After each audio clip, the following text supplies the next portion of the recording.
Hello and welcome back to Warsword Conquest, and we are here at yet another castle with our wonderful ogre. And bear in mind that, oh, wait a minute. We start in a very interesting location. This is, oh wow, okay, yeah, we got some enemies that can use magic. That is going to be a bit of a problem. You can see Genevieve over there. That is hilarious, her running around with a chaos shield, but this is actually pretty good for her, to be honest. This is pretty good for her, because she's going to be able to survive a great deal of projectiles, and that is, in general, her biggest weakness, I think. That is probably her biggest weakness. And if we can try to cover the weaknesses on a bunch of our companions, they're going to be able to survive and indeed level up much quicker. And Genevieve actually being such a low level when you first get her was some of the best that you can get. That is literally the best situation to be in whenever it comes to companions. If you can find a companion that has decent-ish stats and the companion has a low level, you can then mold that companion into whatever you want it to be. And I think that that is absolutely fantastic. That's literally one of the best things that you can find. Obviously, you know, that very much depends on a variety of different things, but, you know, most of the time, that is the way to go. If you can find something like that, it's going to be great. It's going to be fantastic. It's going to be one of those things that you're just going to be ever thankful for, because you're then going to have the ability to create any kind of companion that you want, and it can fill any role at that point. So you can make it, you know, fill the role of medic, or you can make it a heavy infantry character, heavy cavalry, or anything in between. And that is just fundamentally so much better than having a character that is just, you know, already leveled up, can barely level at all, and is, well, it depends, because as I said, basically there are a number of, and I'm gonna name a very good mod at this point. Pendor, right? Pendor, Prophecy of Pendor, one of my favorite mods of all time, and in general, it is one of those where you may find companions that are already leveled up. Yes, you are definitely going to find companions that are very high level, and these companions are going to be already kind of like situated, you know? They're going to be situated in their own way, you know, in their own play styles and what have you. Now, in that situation, that's completely fine, because they've itemized them, they've statted them really well. You know, the modding team has done a good job on that. Same thing with all of the companions, for the most part, in Warsword Conquest as well.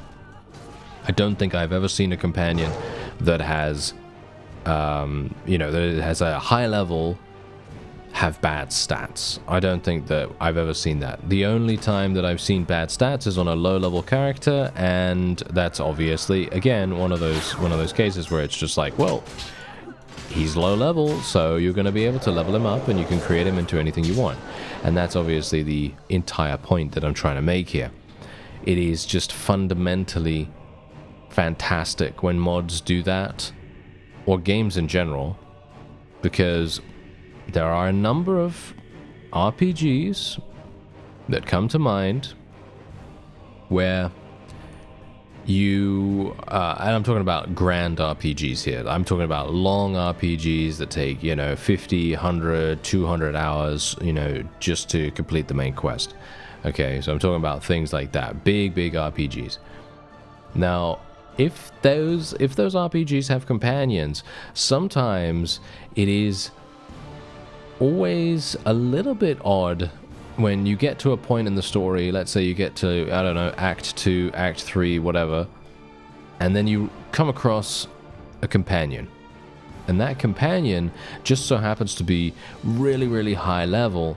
And when they're high level, you'd think, oh, this guy is going to be amazing. It's going to be so incredibly strong, and I'm not going to have to worry about anything with this fellow. And then it turns out that no, actually, this guy is looking pretty bad, as in his stats are just not looking particularly useful. And that's actually a thing that has happened to me quite a few times in a number of games, and it's kind of a bit weird. And I've actually had to respec them if the respec option is even available, because sometimes there's no respec option available, but other times I've just had to avoid using that particular character. And I think that is indeed just one of those things, you know? It's just one of those things that just generally tends to happen when there is an RPG and maybe the developers... Whoa, we got what?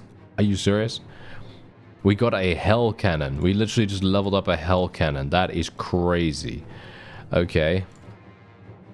Yeah, I was about to say. Anyway, maybe the developers are just like, well, this is the character he is, and that's what we're going to go with, you know. Maybe they just want him to have a specific, you know, a specific flavor to him in comparison to what is the most effective, you know what I mean? So it depends. It depends. It's like one of those role play things, you know, because sometimes if you're playing a game for fun, which is what you probably should be doing, to be honest, you know, you should probably be playing games for fun in general. But let's just say that, you know, there's another reason why you'd want to play a game. But yeah, anyway, if you're playing the game for fun, most notably, you're probably going to be trying to do the most fun thing for you, whatever that is. Going to level up Felix's strength here. Get him a point in power strike, I guess. I think that's probably going to be the best way to go. We actually had a bunch of people level up right here. Let's go for another point in strength here. We'll go for another point in power strike with Matthias. He does have a pretty amazing weapon, so hopefully he's going to be able to use that adequately enough. Let's level up Genevieve's weapon master, even though that's probably not even going to make any difference to her whatsoever, but I don't really know what else to go for, to be honest. Anyway, we'll go for agility with Bastiche, and he's obviously got some firearms skill. Yeah, look, he's doing pretty well in terms of firearms. I like that. And we've also leveled up too, so that's wonderful. But yeah, if you're going to be role-playing or something like that, then yeah, you know, like for example, I'm playing an ogre right now, and if I were to restrict myself, shall we say, to a I don't know, to an ogre-only party, for example, an ogre-only party, then that is fundamentally, shall we say, depriving ourselves, you know? We are depriving ourselves of a potentially amazing army if we come across some units that are really, really good, for example, and we are then using something, you know, we are just very purposefully making ourselves less powerful for the sake of roleplay. And I think that that is obviously one of those things. It's you know, again, a thing that you may think of when it comes to those situations where you come across a companion that is not particularly well statted. Anyway, let's make a couple of ladders here. I have to be a little bit careful. Warlord Archaon is apparently attempting to take back Thorkovik, which is obviously fine. And you can see here we are getting a mercenary payment from the Empire of Sigmar, which is really, really nice. And we also have a bunch of enterprises up and running as well. We need them, otherwise I would be running out of money very, very fast, and that would be a problem. So let's see if the Bay of Blades is going to be a favorable siege for us. I can only hope that it will be. I'm just going to wait a little bit longer. There we go, and now we can head on in. I have no idea. How many people did they have in here? This might be a bit of a problem. We have a Hell Cannon now, so I don't know how the Hell Cannon is. I don't know what it does, and I've never seen it before, so I'm very intrigued. So maybe it's going to suck, or maybe it's going to be amazing. I can only hope it's going to be amazing, because it would be fantastic if that was the case.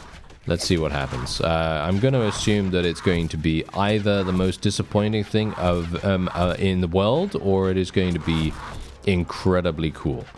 And I'm leaning towards incredibly cool at this point, because usually, you know, units in Warsword Conquest, they're always really, really satisfying to see. Like, for example, the lead belchers, they're doing a great job. I mean, it's hilarious that I have not thought that they are that good before, but yeah, I mean, you can see here that we're just absolutely destroying everything. Where are the kills for the hell cannon? What's going on with that? Why are they not killing anything? This is kind of weird. Is it dead? Did it die? Is it not doing anything? I'm actually not entirely sure. Maybe it's not supposed to be, you know, going into a siege. It may very well just be that this particular unit is not suited to doing a siege. That might in fact be the case. And if that is indeed the case, then, well, then we're just going to have to save it for field battles, and we'll have to see what happens then. But from my perspective right now, it doesn't seem to be that effective, which is a bit strange. I must admit, I was very much looking forward to seeing how much damage it would do in a siege. But that's the funny thing. I'm going to assume that that's the reason why, indeed, there is an option to disable giant units. I don't know whether the Hell Cannon is considered a giant unit, because, let's face it, we've seen giant units, we've seen massive units on the field of battle beforehand, and they are as big as a house. So I'm almost certain that that is not the case. You know, the Hell Cannon is not a giant unit, but it might be counted as one. I'm not sure, because as soon as I leveled that up, I don't know whether you noticed, but my army size was dramatically reduced, because of course it was, because apparently the Hell Cannon is counted as such a significant force that you're not supposed to have too many of them, obviously, you know, because if you have one of them, I am going to assume that having one of those Hell Cannons and or any giant unit is going to fundamentally reduce your overall company size, so you just can't have 200 of these things. You know, that's the balancing that is going to be coming in to make sure that people are not running around with massive amounts of them, you know, because otherwise yeah, you're probably going to be having upwards of, you know, 100 giant units in the same army, and it's just not going to make any sense. So yeah, that's definitely good. You know, that's a nice little balancing quality of life, you know, thing going on there. I like that, and I'm a little bit worried actually about this, because I am taking a lot of damage here. We are starting to kill and indeed get through a lot of the higher tier enemies now, so that's pretty nice. We just leveled up to 38, which is good as well, obviously. And bear in mind that I am going to be getting that OGRE cannon. The next time I can, I will be getting the OGRE cannon. The you know, the thing that explodes? You know that thing? Yeah, not the quote-unquote hand cannon, because that's a hilariously punny name, but yes, not the hand cannon, not the thing that looks like you know, it should belong on a ship. Not the thing that the savage lead belchers use, but the other thing that has been added with the expanded version of Warsword Conquest. That's the thing that I am very much looking forward to using, and we're going to see just how destructive that thing can be, because I'm pretty sure it's going to be amazing, and I cannot wait to get that. So I will be trying to earn enough money to get it. Unfortunately, I am obviously very much not in a good state when it comes to yeah, having that, clearly, because we don't have enough money for it just yet. And funnily enough, the stuff that we're getting right now is not really going to sell for that much either, which is very sad. Look at this. It's not going to sell for that much, which is kind of weird. But there you go. All right. Ask no rewards. So we're going to go to the marketplace here. I feel like maybe we should become a vassal with the Empire. I feel like that probably makes the most sense at this point. Most notably because we are just working with them anyway. And we could potentially then be awarded some of these fiefs, which would make sense, right? You know, I feel like that would make a lot of sense. Okay, so I'm just going to wait here for a little bit of time. So Bay of Blades, as you can see, look at this. This is what I have taken by myself, which is absolutely hilarious. I'm not entirely sure how that even happened, to be honest, but there you go. It is indeed possible. Yes, it is indeed possible for us to accomplish great things if we set our minds to it, or the enemy just kind of lets us do it. Because they are apparently letting me do it for some unknown reason. I actually have no idea why. But, yeah, there you go. Anyway, ooh, okay, wait a minute. I can level up again? Okay, shall I level up? Yeah, I think I should. There we go. We now have 15 in Power Strike, 15 in Iron Flesh, which is just insane. It really is. Okay, so the question is, do I want to become a vassal? That is the question. Do I want to? Do I want to become a vassal? I kind of do. My lord, I wish to become your sworn man and fight for your honor. There we go. You are known as a brave man-at-arms and a fine leader of men, Amyak. Yes, okay, I will do that. Let's do it. Yes, and he is going to be giving us something. I have no idea what he just gave me, but look at that face. Look at how incredibly pleased he is.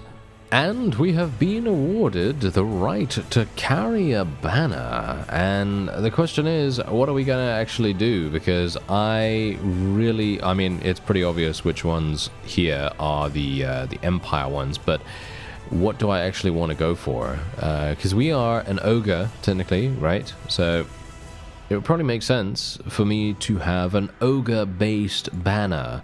But the question is, what is an ogre-based banner? Well, the one with the goblin on it, obviously. You know, that's it's pretty obvious. Anyway, yeah, we're going to actually just take the wonderful rooster. Yep, that's what we're going to do. There we go. All right, so I was actually going to go over to Fjord's Edge. By the way, the Emperor is over here at Thorkavik, which is hilarious. The fellow we just spoke to.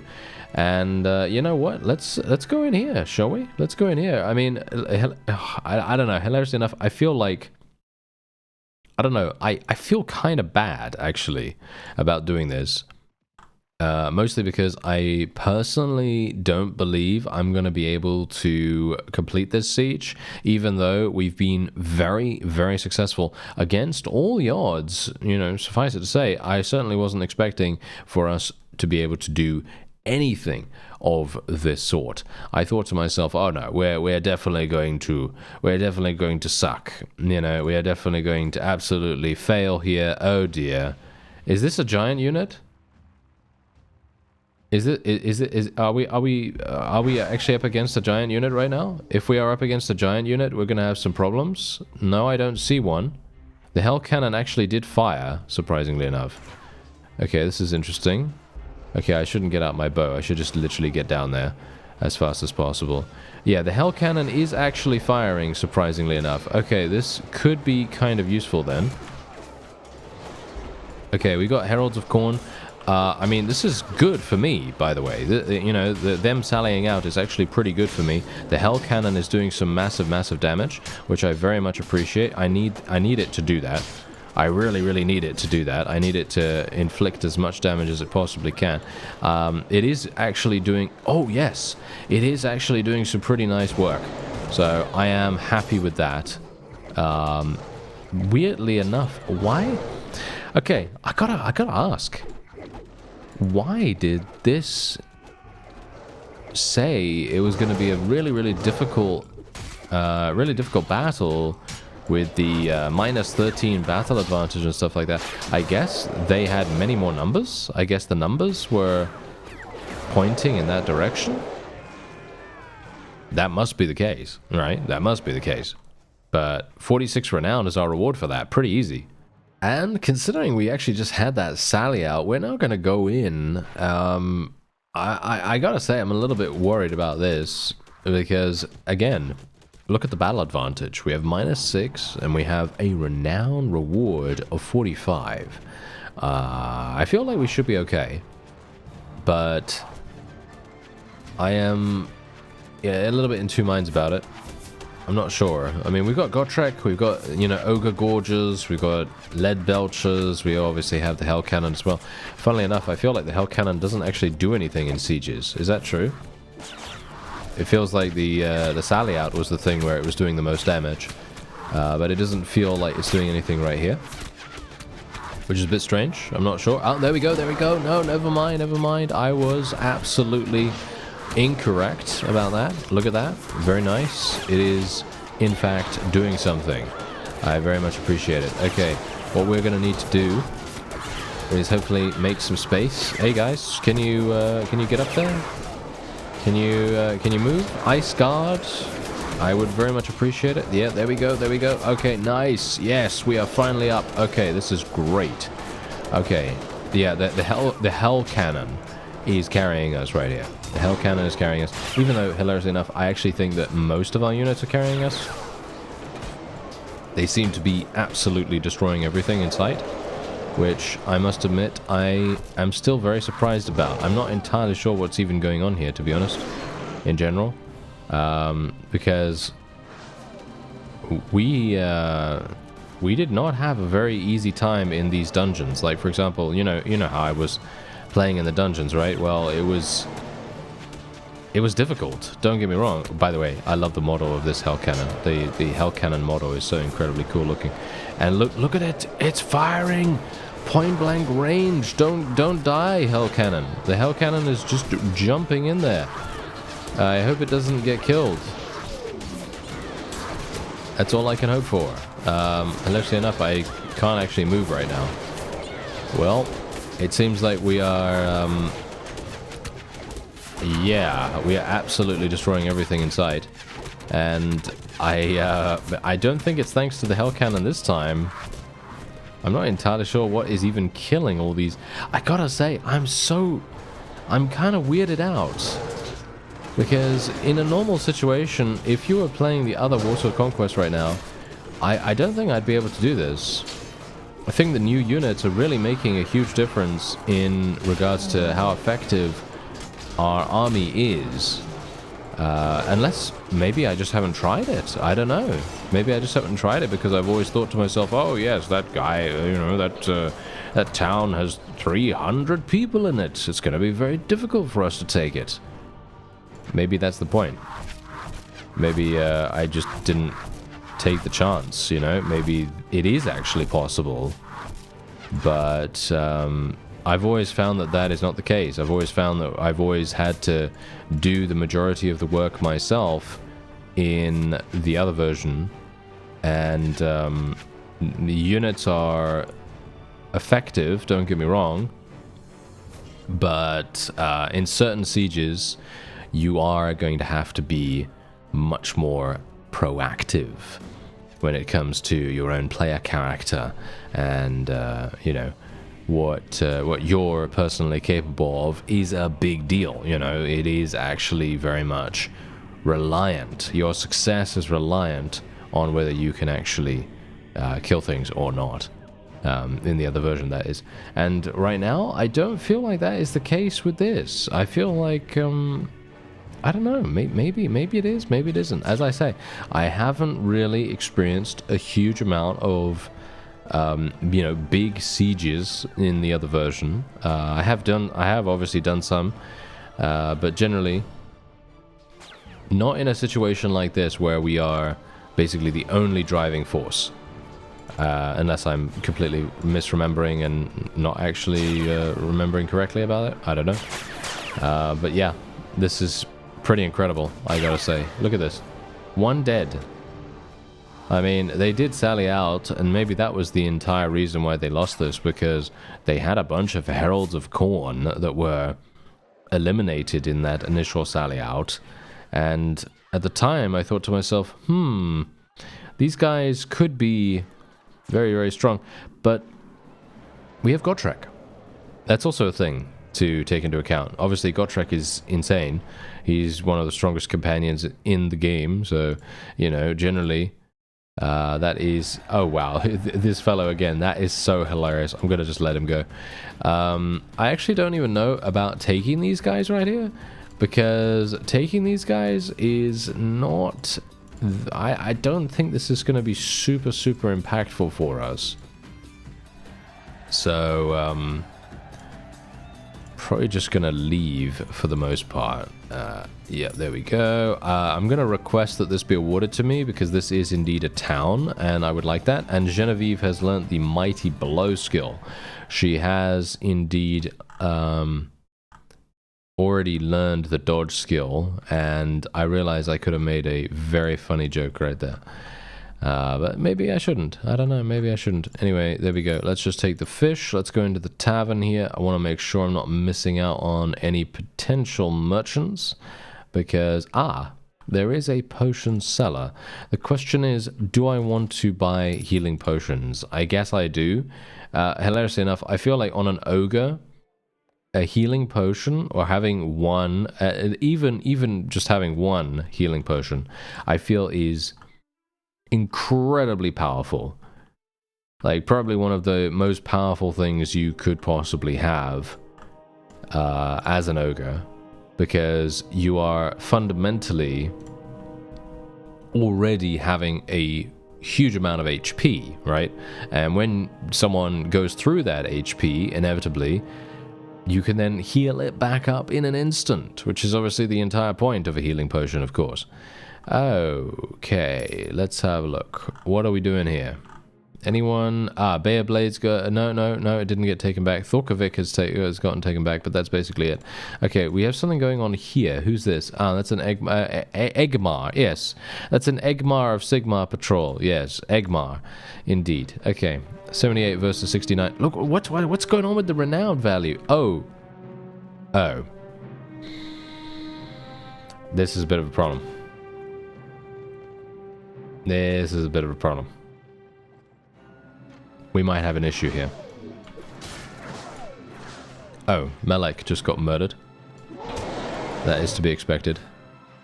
He's a bit of a noob, you know? No, this is really bad. Okay, wait, I'm gonna have to get out my bow here.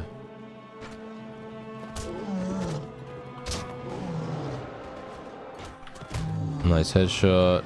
Okay, I'm gonna have to shoot these big guys right here. Lord of Chain. Oh, yeah, I know these. Yeah, I know these. Okay, this is real bad. Charge these, charge these, charge these, charge these. Okay, let's do this. I'm poisoned. This is really bad. I have a bad feeling about this, actually. I might want to retreat. Should I?